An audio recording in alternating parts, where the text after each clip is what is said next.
મેં આ પરિસ્થિતિનો જિલ્લાના અધિકારીઓ સાથે પરામર્શ કરીને વિગતો લીધી છે. ડીઝલ માટે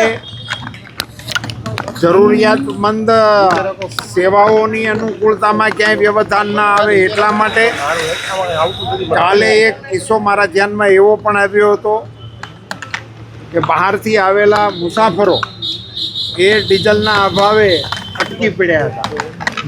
સ્થાનિક તંત્રએ એમની મદદ કરી અને એમને જવાની સુવિધા કરી આપી હતી.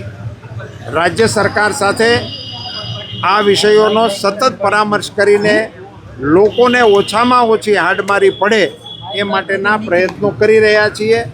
નાગરિકોને મારી બે હાથ જોડીને વિનંતી છે કે આ વર્તમાન પરિસ્થિતિને કારણે અકળામણથી આપણે એમાં લાઈનો લગાડવામાં ન જોડાઈએ, આવતીકાલે શું થશે એવા ભયને કારણે, પરંતુ વિવેકપૂર્ણ રીતે ઉપયોગ કરીએ અને જરૂરત ન હોય તો આ વપરાશનો સંયમપૂર્વક આપણે કંટ્રોલ કરીએ એવી પણ એક નમ્ર અપીલ કરું છું.